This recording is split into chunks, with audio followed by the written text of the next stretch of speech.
Hello, everyone. Welcome back. This is week 4 of the Ending Well series. It's crazy that we're at the halfway point. I'm doing 8 of these to end out the year. This is halfway. We are almost to the end of 2025, and I've been very open that this hasn't been the best year of my life, but this series is about reclaiming what God has done, what He has shown me, what He has broken and healed and uplifted, and really just redeeming some of the harder things. And this episode isn't just this year. We're going to have to go back to 2022 to really tell the full story. But it's pretty much how I got my glow up.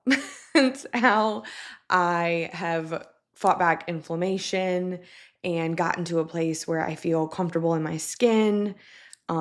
This is not about weight loss. This is not about, I'm not going to talk about, well, I guess I talk about food a little bit, but not in the way that you're probably expecting me to. I posted a story a week or two ago from when this came out, probably 3 weeks ago. And it was a screenshot from my archive, from my stories, where I'm talking in my stories in 2022. And my face was so inflamed.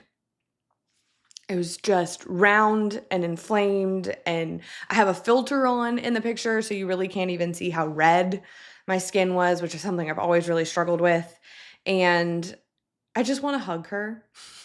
I just want to hug her because she was drowning and didn't really have the tools to get her head above water.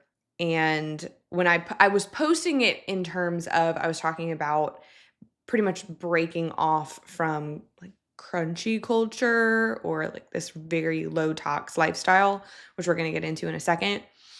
But the DM, that was what I was talking about. But the DM was like, hold on, you look so different. What have you done? What's changed?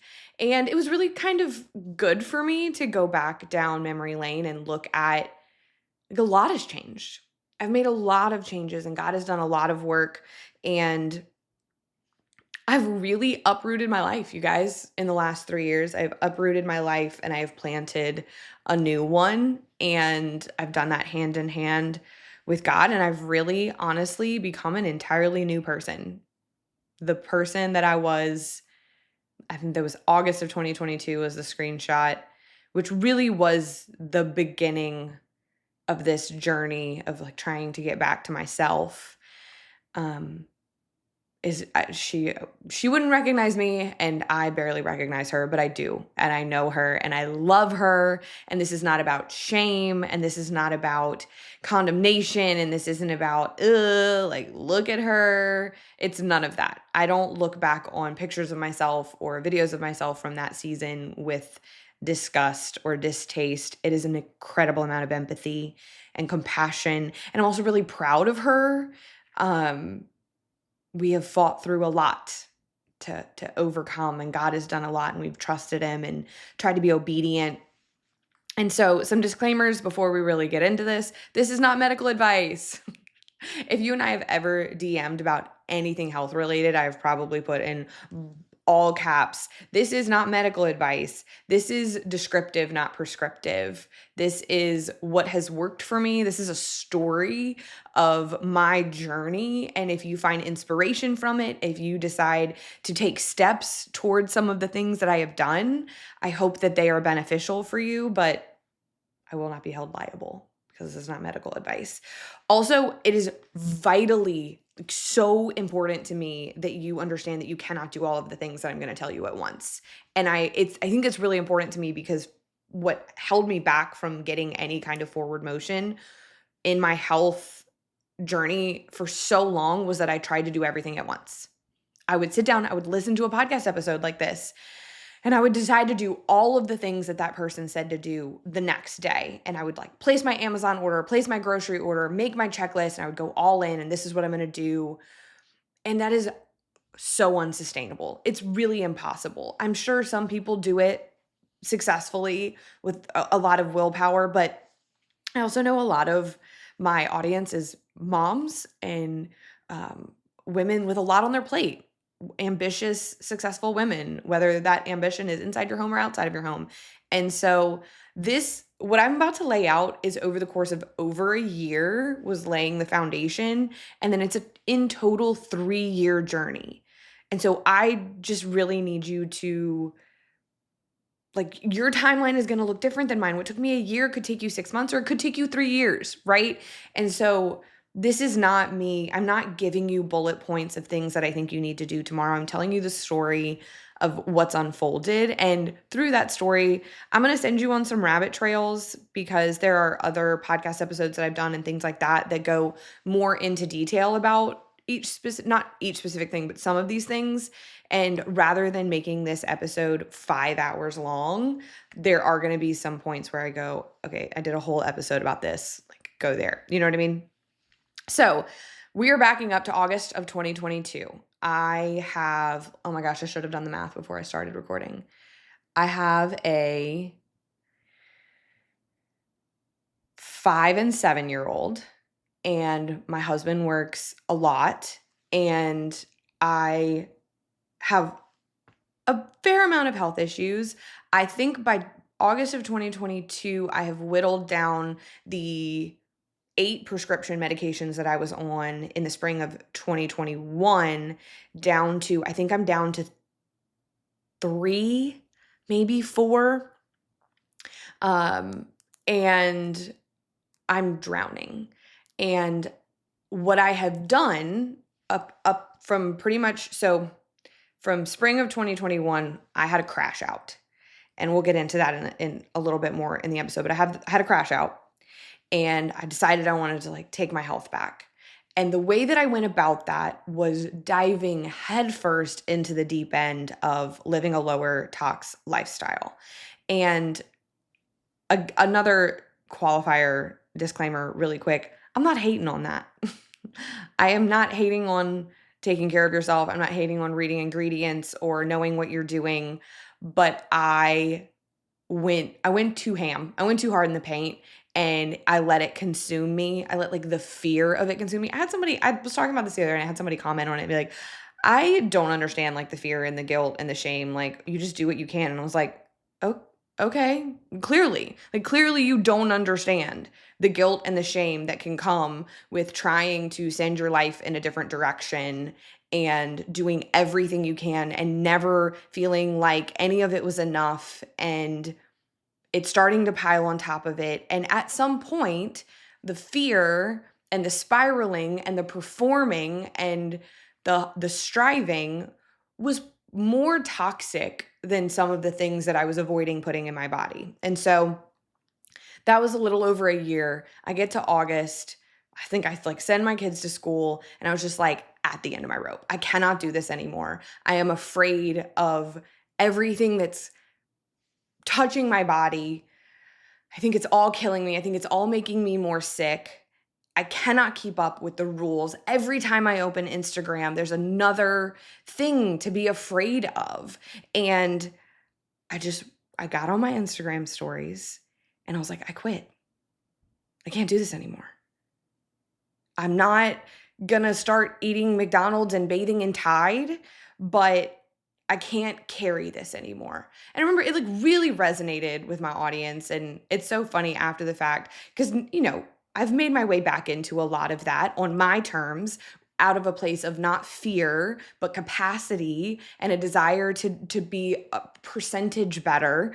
And I've become really good friends with a lot of women that function in that space and have for a really long time. And it's so funny how many of them were like, you rocked the boat so hard when you did that. And I really didn't know that at the time, but there were people that were very entrenched in that culture online that resonated with what I said. And it wasn't about, like, I still used essential oils, and I still really believe in alternative medicine, and I still tried to eat things that were good for me, but I just stopped caring. And anytime I talk about this, there are people that are like, well, that's a luxury. Not everybody can stop caring because we're sick. You're right. It was a luxury. And I am thankful that I was able to take a step back from it and not be so intense and consumed about it, because that move was the first domino of my journey to getting better, was stepping away from it. And I'm not I'm not advocating for you to abdicate your beliefs. And I if you are convicted and you can function in that with grace for yourself and understanding and just trying to be better, I love that for you because that's where I am now. I'm still probably scrunchy, right? Semi crunchy. And I function now with the understanding that you can't live a completely perfect life. No one can. Only Jesus did that. And the first thing that I needed to do to lower my inflammation was lower my standards for myself. And I said, sounds really backwards, especially if you're a high performer. Like, I need to do less to do more. You would be shocked by how often that ends up being the formula. And I had to evaluate, like, who set these standards that I'm killing myself to keep up with? I don't feel as convicted about some of these things as I'm behaving as though I do. And I still struggle with this, right? Like setting a standard and then you kind of get close to it, so you just move it. I think I posted a quote a while back. It's like, maybe you're so tired because every time you get close to the goalpost, you move them. But so August of 2022 was when my journey really started. And the first domino was I quit caring about doing it all perfectly and just started living. And if that meant a snowball on a hot day, okay. And if that meant buying things that weren't as clean as I knew they could be, but they fit better in our budget, so I wasn't putting in a financial strain on us that we really couldn't handle at the time, okay. And then August, so at the end of that, no, I'm sorry, October, so 2 months later, I was so that really started freeing up brain space. And I think that can be a lot of the issue with inflammation and with your struggles is that you are fully at capacity. There is no room for anything. There's no room for you to feel better, get better, do better because your life is like busting at the seams. And I think it takes time and intention and discernment, an immense amount of prayer and discernment to figure out what can give because something's probably gotta. And there's probably people listening right now. They're like, there is nothing that can give. And I'll be honest, I'm in a little bit of that season right now. There's not a whole lot that can give. But I keep asking God what needs to give. And I've prayed that prayer for a really long time. And sometimes the things that he asks me to put down, I like really, really, really, really, really, really don't want to. But I can tell you that obedience has been a good idea every single time. And so making that decision in August freed up the brain space. It was the first domino that really started to knock down things in my life. And so then in October, I put up a very serious boundary with a incredibly toxic person in my life. And I am not going to go super deep into this on a personal level, but I will just say that it was a long-term relationship that had taught me to hate myself because they didn't like me. And it was terrifyingly difficult to stop allowing that person to have access to me for so many reasons. Putting up boundaries is really fun and it's rarely easy. When to Walk Away is a book by Gary Thomas, and I had him on the podcast, and we will link that. This is the first rabbit trail that I am sending you on. That book, and then getting to interview him about that book, taught me so much about boundaries. And this in October was the first time that I really enacted a boundary and stuck to it. I think there had been plenty of times that I created a boundary and then, backed off on it because I felt bad. Because if you are a lifelong people pleaser, then anything that is uncomfortable or causes discomfort for other people is going to feel so dangerous. And this was one of the best things I've ever done. Person and I went completely no contact for about 6 months. And it cut off this supply of energy to my own self-hatred.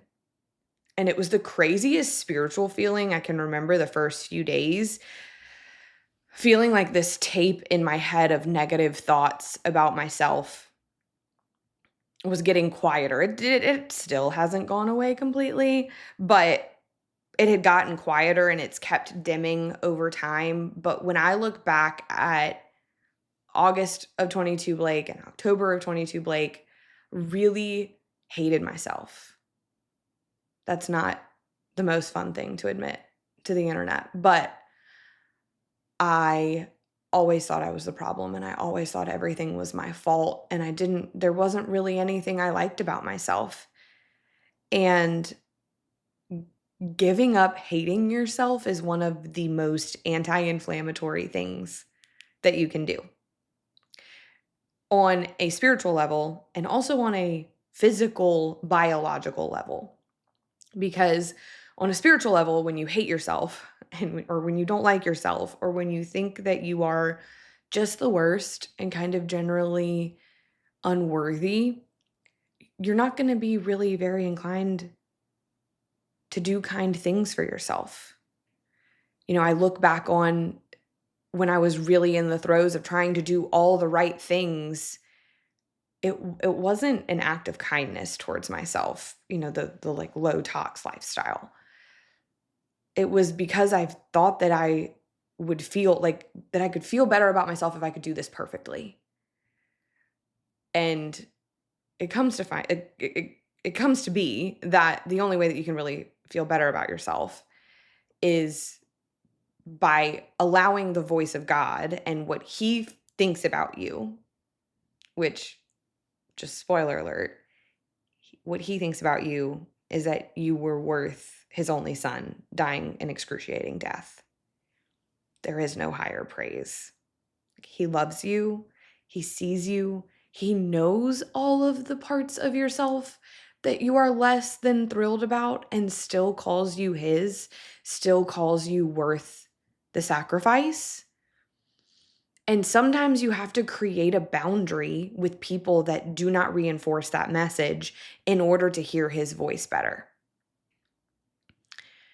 It also puts distance between you and your relationship with God. Because if that's the story that you're believing about yourself, then you will naturally cringe away from his care and from his love. And he's not putting distance between you and him. You are.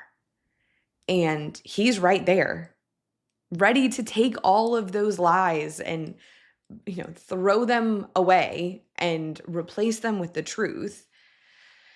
And so I look back at the beginning of this journey for myself, and when I put up that boundary and stop letting that person have access to me and stop telling me with their words and with their actions and with their words to other people how awful they thought that I was, I think it opened up my ability to hear God speak truth into that.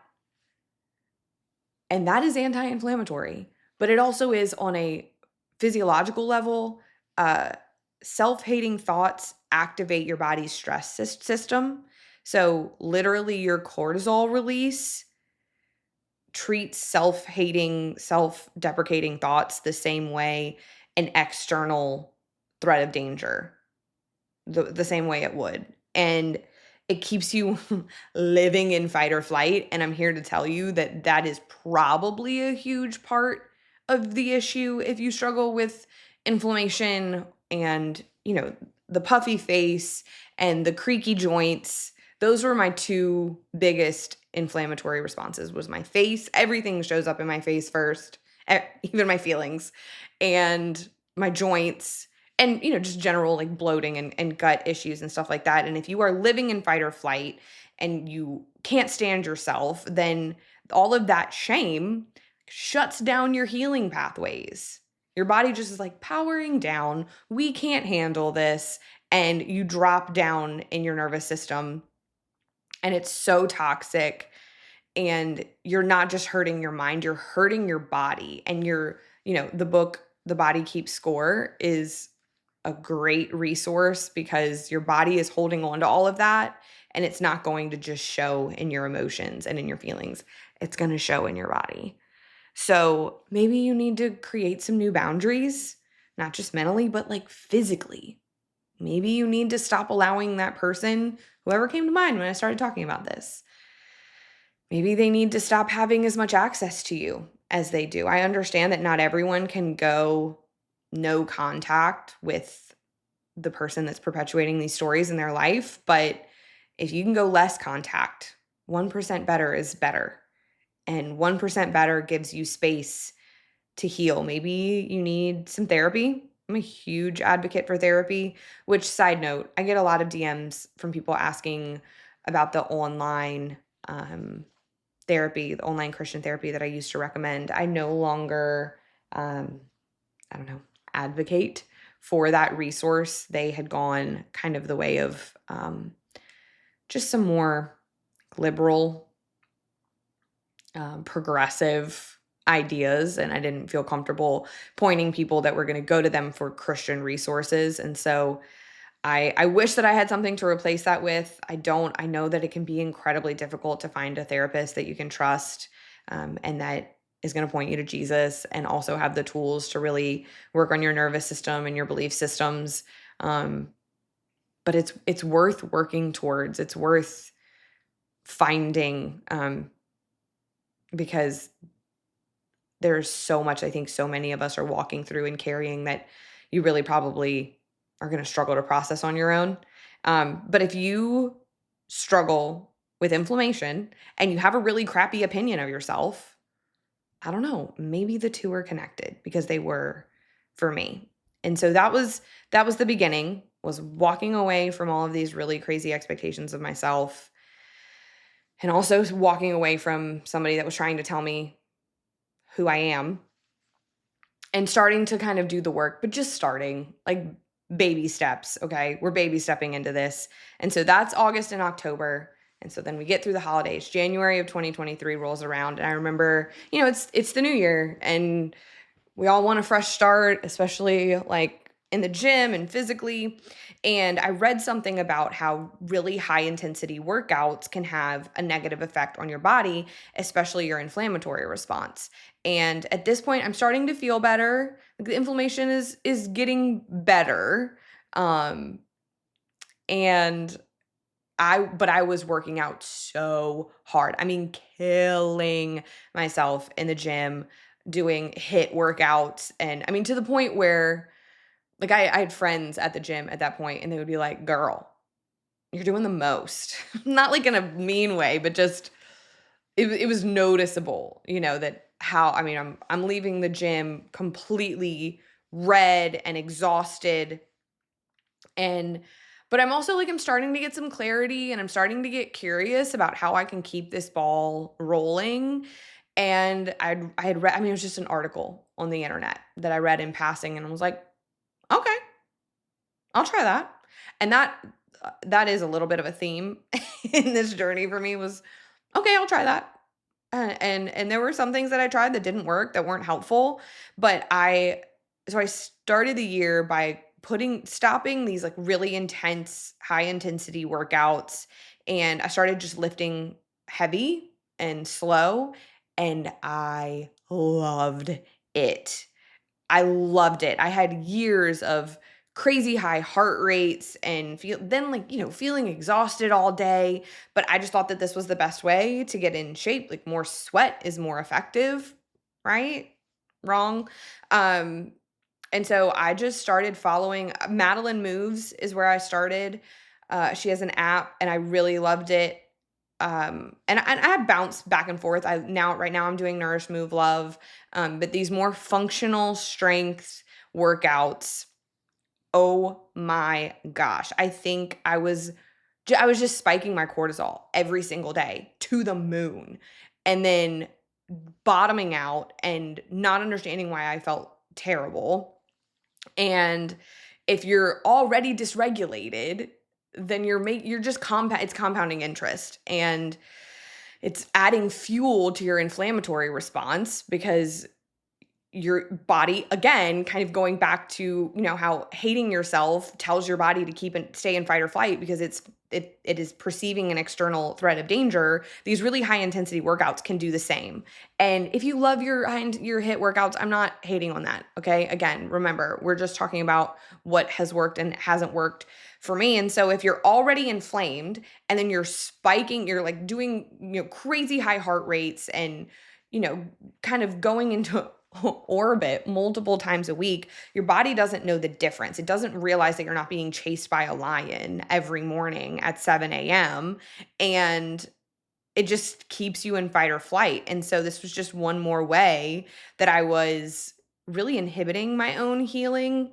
And when I let go of that and I started weight training and also working out less, which felt so counterintuitive, but again, it was one of those things that was included in this article that I read, and I was like, okay, yeah, like I could use not being at the gym 6 days a week. I could probably use another rest day. My energy got so much better, and my body really, really, really liked it and responded really well to it. And this is where, so from October to here, I was starting to see some inflammation change in my face. This is where like my clothes started to fit a little bit better and my energy started to get better, like little baby changes, and therefore like my confidence starts to grow. And I just want to note, working out is a almost purely mental health thing for me. I honestly, this whole journey was a mental health thing. And yes, there was the benefit that my body and my face have changed, but I just wanted to feel better. I was so tired of feeling like crap. I was so tired of being so tired. And so now, today, I work out because I know I'm going to be a better mom. I know I'm going to be a better person and a better business owner and wife and friend if I work out, if I expend some energy, if I move my body, if I get things going.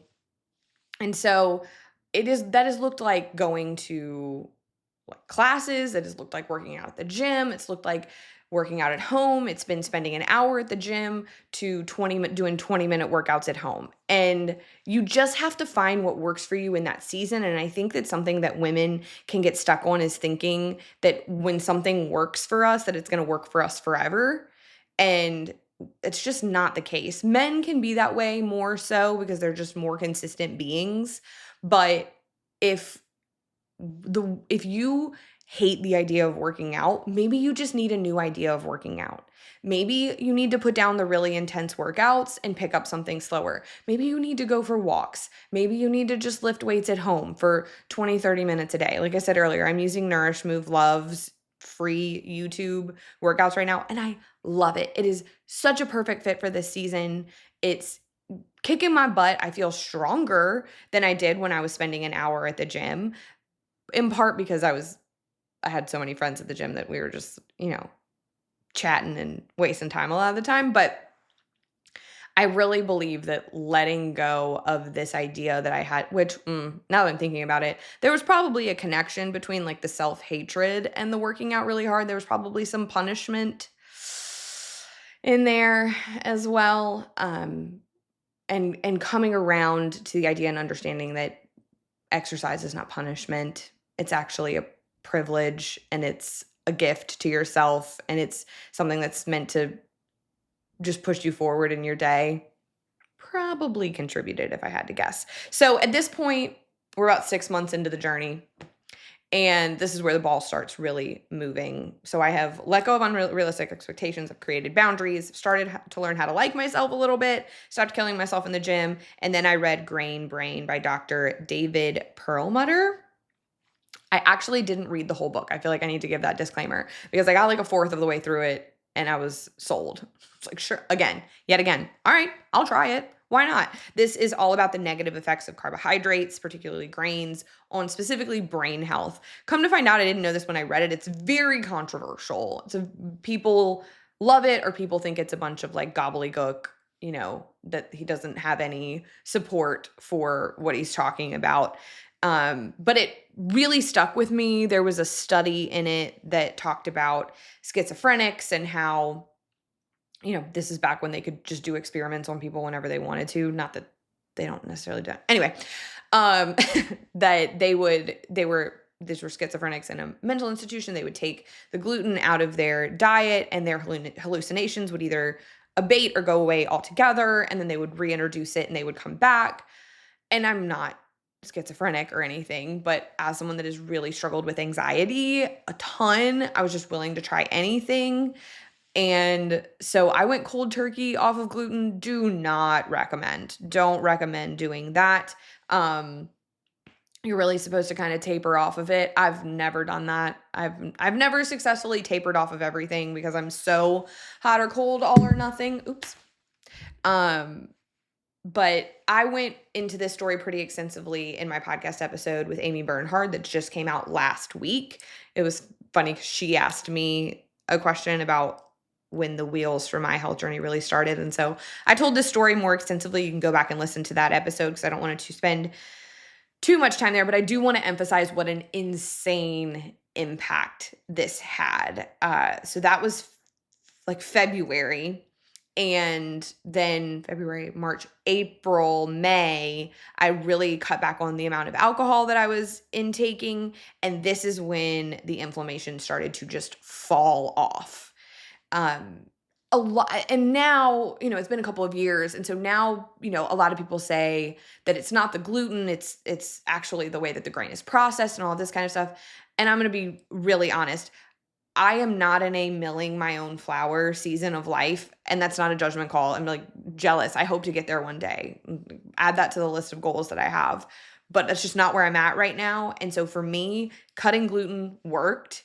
I also honestly right now don't have necessarily the brain capacity to understand exactly how it all works. I just know that this works for me. And so I just wanted to take a moment to remind you that if you find something that works, that's okay. You can stick with that you don't have to understand all of the science about it, and you don't have to go a different way that other people are going. If that's what works, then stick with that. It's okay. But this impact was huge. My brain fog started to really clear after that first week. I kind of had a week of withdrawals, honestly, from gluten. But then once I was through that, the brain fog, I started to have even more energy. And this is where the inflammation and the bloat start to really come down. My clothes are really, really fitting better. And there have been a couple of times since then that I have glutened myself. And I regret it every single time. Every single time. I don't know if you knew this, but a woman having access to an ultrasound when she is potentially choosing to have an abortion can double her chance at choosing life. And so these women who are going into abortion clinics and they are scared and they are afraid, they are met by preborn. Preborn allows them to see their baby and hear a heartbeat. And this year alone, they have saved 28,000 lives simply by meeting women where they are and letting them see their baby. And they don't just stop there. They also help women with counseling, community, and financial assistance up until 2 years after that baby is born. And you can be like a hero. You can help fund a woman seeing her baby for just $28, and that gives a chance at life. So you can go to preborn.com/speakeasy and donate $28 to a woman, allowing her to see her unborn baby and hopefully make a choice for life. That is preborn.com/speakeasy. I feel terrible every time I do it. It's never worth it. And so August of 2023 is another huge turning point in this story for me, and that was getting off of SSRIs. I have a whole episode that I did not long after I got off of them. I think it was episode 267. It's all about SSRIs and big pharma, and it's my whole story of what I referenced earlier in the episode. Spring of 2021, I tried to taper off of them, and I had every single horrible adverse reaction that you can have. And I was so miserable, y'all. It was so bad. It was such a terrible experience that I pretty much just resigned to that I would be on them forever. And I know that a lot of the things that I did, all of the things that I've listed leading up to that point is how I was able to get off of them.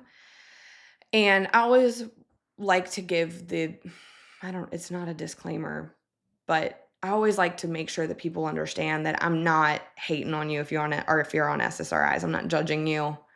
I don't think that you're hurting yourself. Well, that's not true. Frick. All right. We're going to cut right here, 35-minute mark. And I'm going to come back into it and we're going to try again. Okay? Sorry. So I have found that this is a really good fit for me. Getting off of gluten really ramped up my feeling at home in my body and also the inflammation coming down. My body just responded really, really well to that. You may need to find your thing, right? For some people, it's dairy. I think we could all use less sugar in our diets. Alcohol is usually a pretty good idea. I never say that I don't drink, because if I go to something and there's a glass of champagne, I'll probably sip on it, but I don't drink. I don't drink nearly like I used to. This is another thing that Amy and I talked about in our episode. We are both from Southern Louisiana, and alcohol is just a part of culture. And it's a part of a lot of cultures in America, or probably across the world, honestly. And there are no health benefits. I mean, I know they tell us that red wine is good for your heart and stuff like that, but there are no real benefits for me. And so it's not that I don't drink at all, but I really, really cut down on it. And doing those two things together made a huge impact. And then we get to August of 2023, and this is another huge turning point in the story, which is when I got off of SSRIs, which I had been on for 15 years.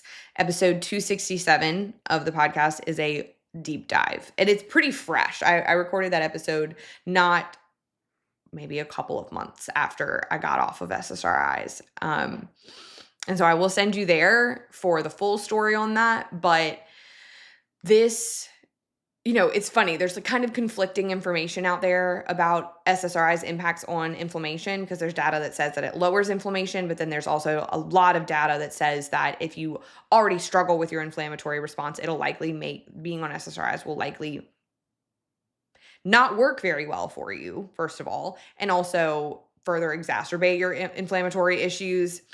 And I was in that latter percentage, and I think it was because of everything else, right? Like, because there were so many things that were inflammatory in my life. It wasn't helping. I'm always so tentative talking about the SSRI experience, because I understand. Like, I've been you. If you are on an SSRI or an antidepressant or whatever, like I was you for 15 years. I understand every thought that you've had, everything that you believe about it, everything that you struggle with about it. I've been there. I've thought it. I've felt it. And this, I don't want to stay here super long, but getting off of it was one of the best things I ever did for myself. And that is something that I will say confidently. I think that they're meant to be a life preserver. 15 years is an incredibly long time to be on a pretty high dosage of SSRIs. And by the end, I didn't feel like myself. I didn't cry for years. I just felt like a zombie walking around in somebody else's body. And when I got off of them in August, and I actually put a picture on the screen, when I got off of them in August, and I just grabbed like really unflattering screenshots from my Instagram archive, just so that we could be fair across the board.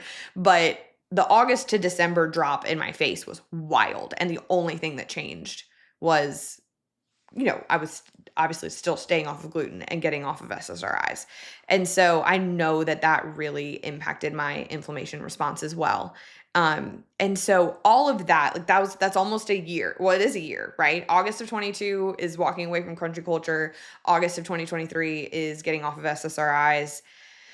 That lays the foundation for me for on which I was able to start rebuilding the house of, if I'm being really honest, like feeling pretty again.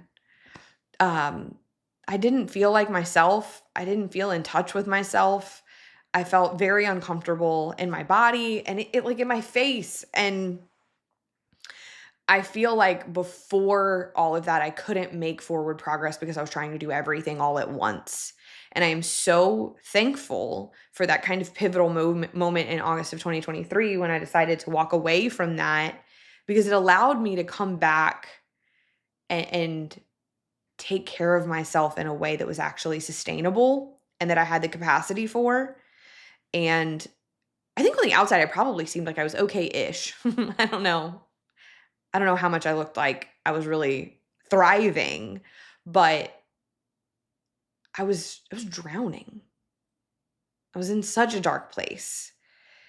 And it is so hard to do anything to take care of yourself when you're in that place. And it really was just one small step that was kind of that was very counterintuitive. And I think that that's the overarching message for me, is that there are so many things that were in there that didn't really make a lot of sense. Like, it didn't make sense to put up this huge boundary with this person, and that would impact my inflammatory response. That would make my face less full, that would make me feel better in my skin, but it did. Culturally, it didn't make a lot of sense that getting off of SSRI would make me feel better, right? Because we're told that that's what being on it is, what makes us feel better. But once I had that foundation laid and those dominoes fell and kind of was able to walk that path over that year, then I was able to start really digging in. Then I like, gosh, that is when my relationship with Jesus started to thrive. That is when my relationship with my children and my husband started to thrive. That was when how I viewed my work started to change. It's when I started to learn how to really trust Jesus and lean into his word and change my relationship with work and social media. And all of those things have really been the journey of the last year, the journey of this year. All of that are really the things that we're walking through in this series, hearing from the Lord. I was really struggling to do that then. I don't even know if I would even say I really heard God that much, and like I would have not had, I didn't have the capacity to go a different way, to do things differently than I thought or had been told they were to be done.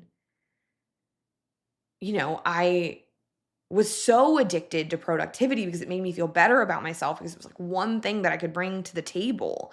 And so that is the foundation, the things that we covered.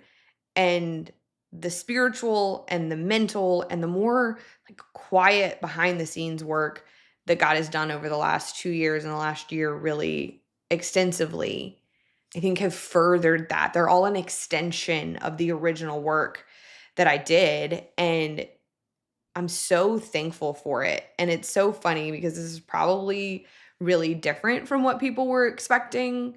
And it's very different from any any podcast I've listened to or video that I've watched about how to lower your inflammation, but it's what actually worked for me. I had to stop hating myself. I had to stop thinking I could do all the things all the time and that would save me. I had to put up boundaries. I had to walk away from things that I had been doing for years and that I thought were fine, but in the end were actually hurting me. That's how I got to where I am today, where I feel like myself and I look like myself and I feel so much better. I did, just for the end, want to share a few simple, like tangible skin things that I have found in the last year that I think have really upped the glowiness game if we're talking about getting your glow back. And they're really simple and like almost free. Dermaplaning, and I stopped picking my skin. Those would be, I like racked my brain, because a lot of the DMs that I was getting when I posted the before and after, like, your skin, oh my gosh, your skin, like, you have a filter on. I had a filter on in the first picture. I don't have a filter on in the second picture. My skin, like, it genuinely does look better in the second picture. So dermaplaning is these like little razors, and you take basically like the top dead layer and any hair off of your skin. This is a process, this is a learning process. I just watched a lot of videos on YouTube and got acclimated with it, and I definitely nicked myself from time to time. You need to be very careful with it. If there are estheticians listening to this, you're probably dying and don't want people to do this, but it works for me. It works really well for me. Like, the difference in my skin when I don't do this, when I don't dermaplane at home for a while, and then I do, my makeup goes on better, my skincare goes on better, my skin is glowier. So I love tangibility, and I've also been meaning to talk about this, and so this just seemed like the best place to put it. Just literally go on YouTube, how to dermaplane. Make sure you get the, like, there are good razor options out there, and there are not good razor options out there. This was a game changer. I started this kind of like towards the end of last year, beginning of this year, and I just feel like it's made my skin so much better. And then I also quit picking my skin. I am a horrific picker, you guys. This is why I almost always have my nails done, is because if my nails are not done, I am going to rip my cuticles down to like the knuckle. It's not cute. Same thing goes for my skin. If I like, there was a time where I couldn't pass a mirror without stopping and like just picking, and you are irritating the heck out of your skin when you do that. And I had to, I'm going to be really honest, I had to ask God to help me stop. And I think that ties into the like self-hatred. There was some of that in there that's kind of really tied to everything. But I mean, I would pick my lips, I would pick my skin, and I got to a point where I was so sick of it. And this was in the last year. This was another like, end of last year thing where I was like, I feel like this isn't helping anything, and it hurts, and I'm already naturally flushed, and I'm really red when I do this. And so I literally just had to start praying about it. And then I just replaced the behavior whenever, this sounds kind of silly, but whenever I would want to pick, I would brush my hair instead. I'm all about replacing a negative behavior with a good one. Brushing your hair is so good for your hair.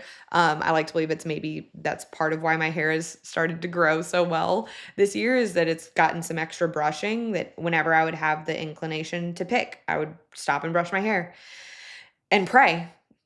And I know it sounds like a silly thing to pray about, but this is just such a great reminder that God wants to step into all the little things with you, even your skin picking habit.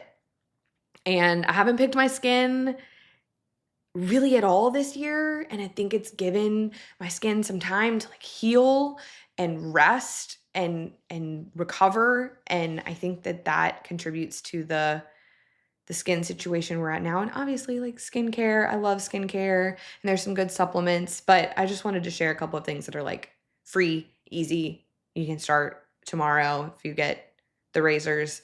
And so, yeah, that is my glow up story. It's really just a journey of taking the next right steps that God put in front of me and being willing to try new things. And some of them worked and some of them didn't. And some of these things, if you implement them in your lives, I hope they work for you. They may not all. But it was just trusting him with the process. And also I think it was really impactful that I wasn't on a journey to be prettier. I was on a journey to feel better, and how you feel on the inside shows on the outside.